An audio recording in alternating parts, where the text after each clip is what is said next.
Menyiasati kondisi pandemi COVID-19, pengusaha dekorasi diharapkan lebih kreatif memasarkan produknya dengan memanfaatkan teknologi pemasaran secara daring. Strategi ini diyakini lebih efektif dalam menggait konsumen dan menghindari penyebaran COVID-19.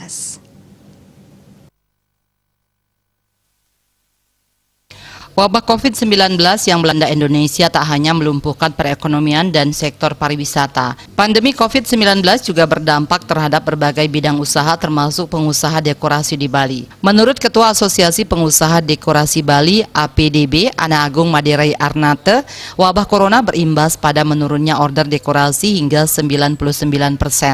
Hal ini diakibatkan adanya pembatasan kegiatan yang melibatkan banyak orang. Sepinya order membuat pihaknya terpaksa memberikan keringanan harga dengan istilah harga COVID.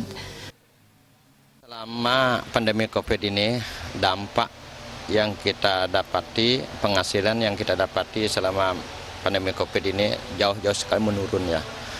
99% hampir itu sudah bisa menurun pendapatan teman-teman kita.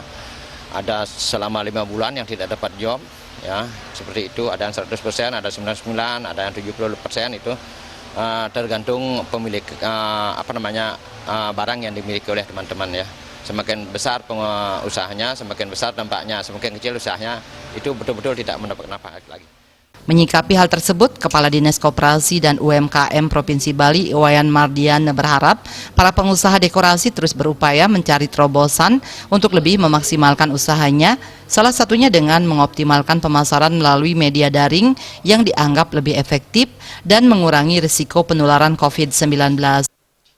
Maka kami harapkan para pelaku usaha mikro kecil menengah ini sudah menerapkan transformasi digital online, sehingga tidak lagi secara konvensional. Melalui transformasi digital ini diharapkan para UMKM sudah bisa memasarkan produk-produknya yang saat ini dengan tidak melakukan kontak atau semua langsung, tapi bagaimana memasarkan melalui jaringan atau daring, jaringan internet yang saat ini sudah dilakukan dengan sistem online itu. Di samping menggunakan pemasaran melalui media daring, penerapan protokol kesehatan dalam usaha dekorasi mutlak dilakukan guna memberikan rasa aman bagi konsumen. Protokol kesehatan yang dimaksud sesuai dengan tagar ingat pesan ibu, mencuci tangan, menggunakan masker, menjaga jarak, dan menghindari kerumunan. Eka Yana, Bali TV.